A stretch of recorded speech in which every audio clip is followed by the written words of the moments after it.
What is going on, everybody? How is everybody doing today? Welcome back here today to another Bleacher Report article reaction. And I've reacted to plenty of Bleacher Reports like trade ideas, mock trades throughout the season.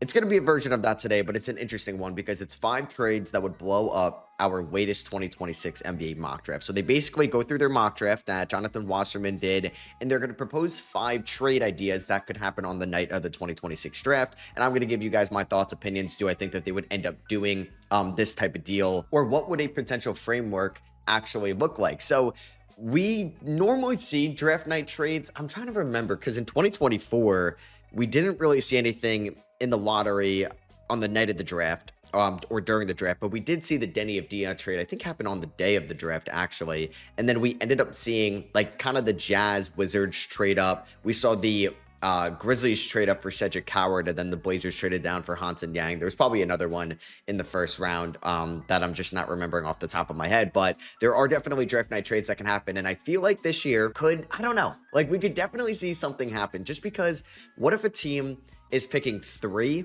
but they really want Cameron Boozer and they would take him 1 and they're willing to trade from 3 to 1. I don't know. Like we could see some things actually happen. I think there were definitely trade talks on the night of the 2022 draft because it was like a 3-headed race to go number 1 between Jabari Smith, Chet Holmgren, and Paolo Banchero. We saw the 2017 trade between the 76ers and the Boston Celtics where they moved up to get Markelle Fultz, and the Celtics moved down to get Jason Tatum.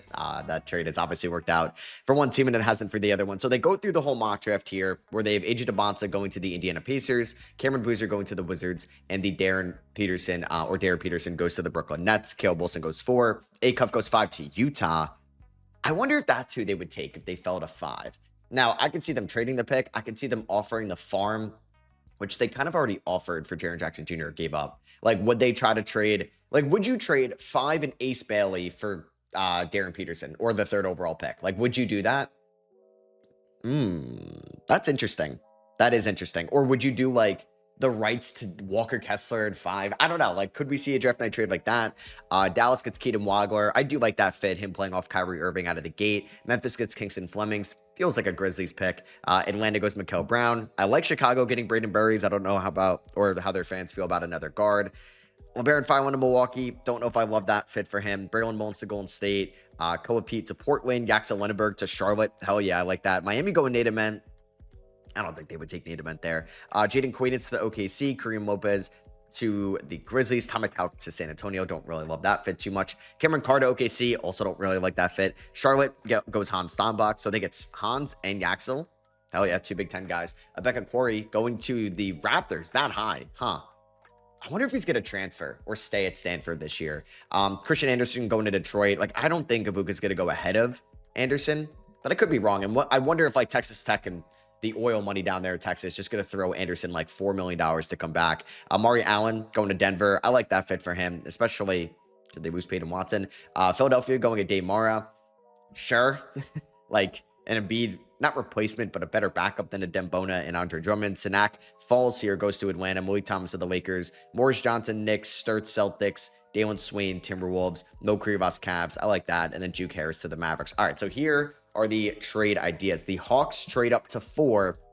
Kings add a future swap and prospect. So the Hawks in this mock have 8, which is definitely underwhelming when you're like, all right, we have 2 chances to get in the top 4 from New Orleans and Milwaukee, and we don't move up in either one of them. So Atlanta's picking 4, or they get 4, and Sacramento gets off of the Malik Monk contract. I'm sure they would like to get off of Monk's expiring, but like, I don't know. You're not really going to use that money elsewhere, but maybe I'm wrong. Sacramento reunites with Buddy Hield. They get Asa Newell. Okay, don't hate that. Number 8 and a 2031 first-round pick. Whew. I guess it's just really your evaluation on Caleb Wilson. I do think he might be my only tier 2 prospect. He actually might be in a tier 1, but like the last guy I have in tier number 1, because I do think he's going to be such a stud defender at the NBA level. It's just like, can he figure it out offensively, or does that not matter? And the athleticism is going to trump that, because I remember when I was watching, I mean, it was so tough to watch the Overtime Elite film with the Thompson twins. And I can admit I struggled evaluating them because of the competition, and I overthought it where I didn't think they were top prospects or top like 3 to 4 guys in the class. I think I might even have had Cam Whitmore ranked ahead of them. I mean, it was still early in me trying to figure out like what I liked about certain prospects. And Yeah, it was just a crapshoot trying to watch these overtime elite games, and I definitely undervalued their athleticism and how that can play in a fast-paced run and gun like style at the NBA level. And I don't want to do that with Caleb Wilson because you'll see even like highlight tapes from him, and it's just like, yeah, it doesn't tell you the full story, but it's like, all right, I could picture this guy chase down block, alley oop in transition, like he's gonna run the floor so well. Atlanta trading for Caleb Wilson, I don't really understand that because you have Jalen Johnson, you may or may not have Kuminga, you have Reese Shea, you have Nickeil Alexander-Walker. What is the ideal lineup out there? Is it running a small ball lineup with Caleb at the 5? Is it not the 2, Johnson at the 3, Wilson at the 4, and Reese Shea is now like a bench guy for you for the next 2 years on the rookie contract, and you're declining the team option on Kuminga? It's a possibility. I wonder if Atlanta would be a team to trade up for a point guard in this draft, unless you're super high on Dyson Daniels still as like a 1 and like your lead ball handler going forward, because he's still young in this league, Dyson Daniels. So Sacramento, I mean, I think they need Caleb Wilson. It's a generous offer, so you're getting a 2031 swap, but it's top 4 protected. What's that? And who even knows how the lottery is going to look in 2031 at this point? Buddy Hield, you're waiving him. Honestly, sometimes I forget Buddy Hield is on the Hawks. And then Asen Newell, like, yeah, we need more front court depth in Sacramento, although I do like them adding Reno and Dylan Cardwell this year. Both of them have shown plenty of flashes. You have Keegan Murray. You would have Caleb Wilson in the front court, and then you would have Sabonis. Like, he's not going anywhere unless they trade him this offseason. I think I would say no to this if I'm Sacramento. Like, I don't think Asen Newell is that much more valuable than Cardwell or Reno enough to move down 4 spots where you're still kind of getting that tier 2 of guards. Like, Darren Peterson might be a tier 1 guard too. It really just depends on who's big board, but like you have Mikal Brown or Burries or Flemings or Wagler. Like 2 out of those guys are going to be on the board. 2 out of those 4, or 2 out of these, like I guess 5, including a Cuff, will be on the board for you at 8. And maybe you like Phylon in that tier as well. So there's plenty of guards there. I think I would say no to this if I'm Sacramento. I think like they just need the high upside swing. And if I'm getting like Reese Shea in this deal, we could talk. Like take out Hield, take out Newell, take out the swap. Or maybe it's 8 Reese Shea and the swap for 4 Malik Monk. We can have a dialogue there. I don't think Newell, for what Sacramento's currently in, makes a ton of sense. But if we can add Reese Shea, who, hey, we have him and Keegan Murray on the perimeter. It's something. It's a foundation. I'm adding Mikal Brown. I'm adding Flemings, Wagler, or Darius Acuff, one of those guys at number 8, plus another first round pick in 2031 because we, I think, traded away their 2031 first round swap or something like that in the DeMar DeRozan trade. That could be the dialogue. And then for Atlanta, if you're going to add Caleb Wilson, I think you should be okay trading away Reese Shea at the end of the day. Wilson's a better prospect than what Reese Shea was coming out of JL Berg. So that would be my modification to this deal. I would not do this framework if I'm Sacramento, but if it's Reese Shea instead of Buddy Hield or Reese Shea instead of these 2 guys, and I'm getting the 2031 pick, we can talk about that. Or maybe I'm asking for the 2027 swap wars they have between Milwaukee and New Orleans from the DeJounte Murray trade. Next up, we have Bulls move up, Grizzlies gain picks. So right now, Chicago would be receiving 7 in Brandon Clark, which was the Kingston Flemings pick. Memphis would get 9, 38, a 2029 top 4 protected pick, and Isaac Okoro.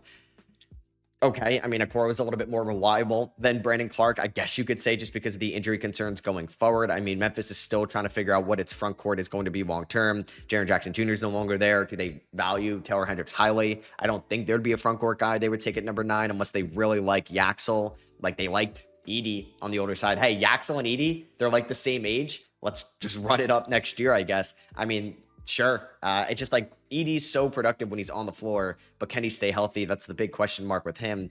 So Chicago lands Kingston Flemings. I just don't see the point in that. Like, you're moving up to take Kingston Flemings. I mean, that he is the photo here. I don't get that. Just because you have Josh Giddey.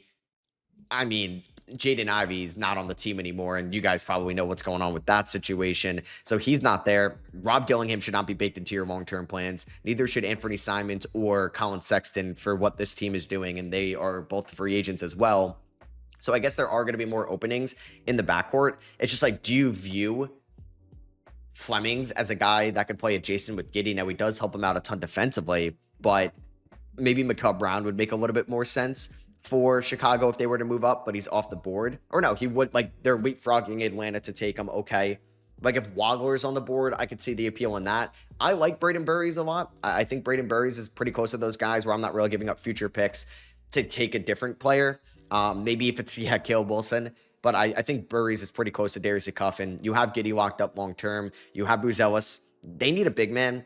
I just don't know if like there's no like center here after like or front court guys after Boozer and Wilson where you're really going to realistically value a ton in the top 10. Like I think there's going to be so many different opinions on Yaxel and Nademan and Steinbach and Quaden. So they would be moving up 2 spots, giving up 38, a 2029 first round pick, top 4 projected. I mean, yeah, I'm doing this in a heartbeat if I'm Memphis, because Chicago has proven that they are right now an incompetent franchise, and I think their fan base can agree with me.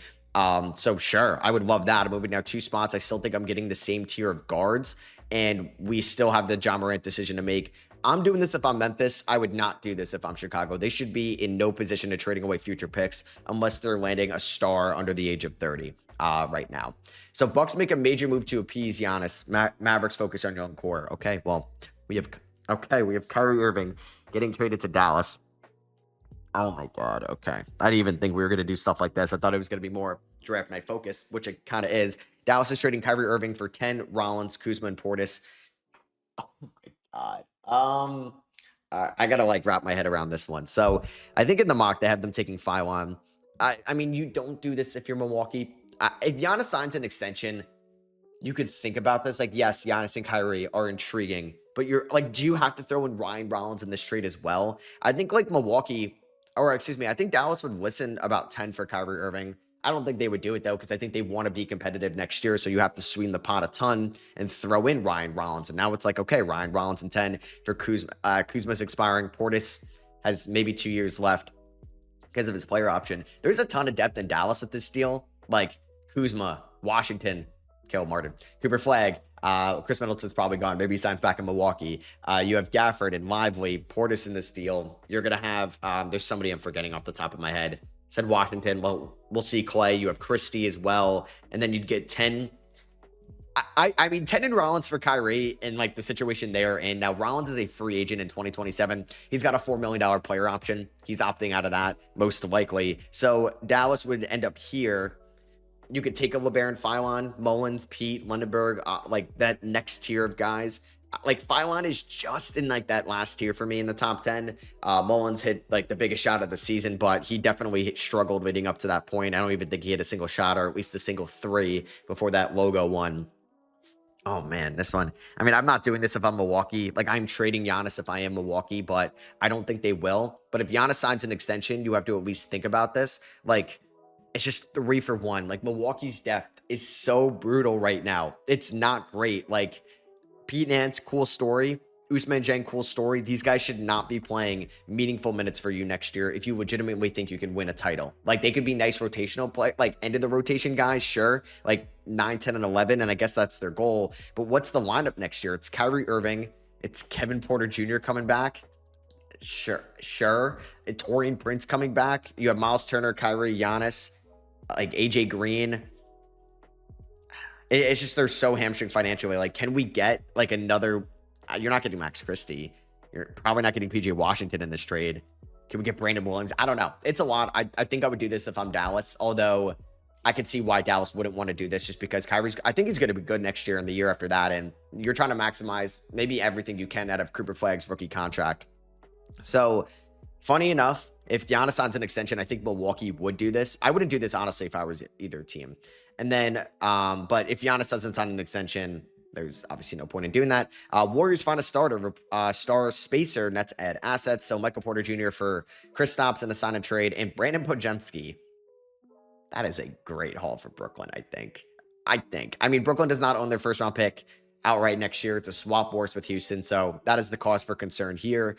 Kristaps, the reliability cause for concern. What does a sign and trade even look like? Is it a 1-year deal? Is it a 1+1? Although there are minutes for him in the front court. He's a massive upgrade over Danny Wolf or Noah Clowney. And maybe you could talk yourself into a Kristaps Sharp, Kristaps Claxton front court. You get Pods. Sure. Like I think Pods is a fine rotational guy. Pods, fine combo guard, maybe a little less spotlight, having to like carry this team while Steph's out, and he gets a fresh start in Brooklyn. And then they get the 11th overall pick, plus they're getting what, the 3rd overall pick. So we're already adding Darren Peterson, and then we're adding Braylon Mullins, Koa Pete, Yaxel Lindenberg. I would do this if I'm Brooklyn. I don't think there's a short-term fix to Brooklyn becoming a competitor next year unless they're actually trading for Giannis this offseason. Like, I don't think they're going to sign Austin Reeves. You never know. I don't think they're signing Trae Young. They're not signing James Harden, LeBron James, Jalen Duren, any of the top free agents. So how is Brooklyn going to be competitive next year? Enough where they're okay giving Houston the 13th pick in the draft. Maybe it's through internal development. Maybe they're still high on Powell and Traore and Yegor and SROS and Wolf, and they're 5 rookies this year. I still think they have ways to go before they are a playoff team. At least that's just like my internal projection on them. Can they find that through just mid-level guys in the offseason? Like, are they going to throw a bag at Peyton Watson? Are they going to throw a bag? I mean, Watson's probably going to get more than the mid-level. Are they going to throw a bag at John Collins, Rui Hashimura, like one of those guys, Kobe White? Maybe. I would do this 100% if I'm Brooklyn, as long as this is no more than like a 1+1 for Kristaps. I would definitely think about this because you're now getting 3, like you're getting Darren Peterson in this mock. So we're going to have Peterson and Yegor, and then we're going to have Claxton and Kristaps in the front court. We get pods. We're going to have Traore, Saraf, and some guard depth, which is great. I'm going to be able to take Koa Pete or Yaxel, or maybe not Nate Ament here. I wouldn't really like that fit. You can go, it might be high for like Amari Allen or somebody like that, but you can end up going Karim Lopez. Interesting fit. Like the wings, the bigger wings, it really thins here, but maybe you go Braylon Mullins for some 3-point shooting. Koa Pete, I probably wouldn't take him. I think if you're the Nets and you make that trade, I still want a high floor guy because you have your high ceiling guy in Peterson. I would take Yaxel Lindenberg there. And then maybe Jaden Quaidance if you want to think about the developmental guy going forward. I would do this if I were Brooklyn. I mean, if you're Golden State, you're trying to maximize this window around Steph, Jimmy, and Draymond. So you would have to, like, I don't know, Draymond might have to opt out of his deal, and then you re-sign him to a cheaper deal. That's how you can get this done financially, because Michael Porter Jr. is making $30 million. So in order, or 30, like 6. So, or it might even be more than that next year. You're going to have to get Kristaps on like a 1-year deal worth $25 million. Like, what does Brooklyn feel about that? I think Brooklyn might ask for another first-round pick, and if so, I'm doing that 100%. And if this is really the best guy you can get, like you're not getting Giannis, let's say in the offseason, he re-signs or he gets traded somewhere else, and Michael Porter Jr. is like the best scorer on the market, I would do this. Yeah, like I think you're okay trading the 11th overall pick. Kristaps, like it's basically Kuminga in my mind too. Even though I'm very intrigued about Kristaps and Jimmy next year, and then Podziemski, I would do this. Yeah. I think Porter Jr. can keep this team alive offensively if Steph's out, if like Jimmy's taking a little bit of time to recover. There's definitely some hurdles financially to get this deal done. And then another one is the Thunder climb into the lottery. Blazers double their pick count. So 2 for 15 and 18. I mean, there's got to be like a Cedric Howard type player they would like here, or I don't really know. Like, who do they mention that they would move up for? I mean, it's not out of the realm for something for Sam Presti to do that. Like, they would covet Pete, Lindenberger, Ament.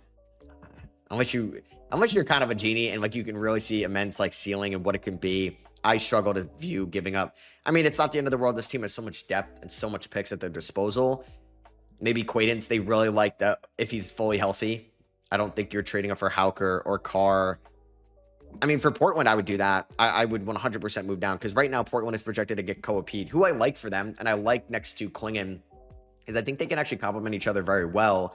But I think if you can just like, why'd you take Hansen Yang? I don't get it.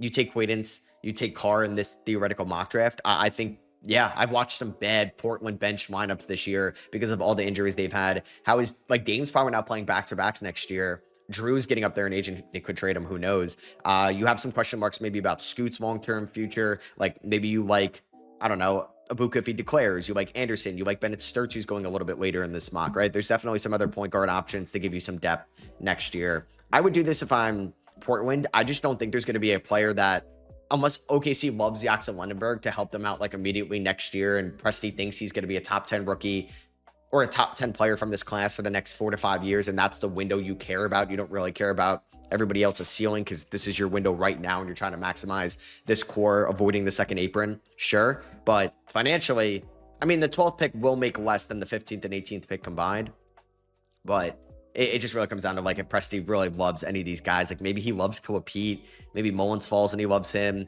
Maybe, yeah, it's Yaxel or it's Quaidance or somebody like that. So that is going to be for me. I thought that was a very interesting article to react to, talking about draft night trades. We'll definitely talk about this a ton after the lottery, which low key, it's like 5-6 weeks away. It's right around the corner. The NBA regular season is not ending this Sunday. It's next Sunday. So we are going to get the playoffs very soon. Hope you guys did enjoy. Drop a thumbs up if you did. Let me know what you thought about anything I said, article said down below. Catch you on the next one. Peace.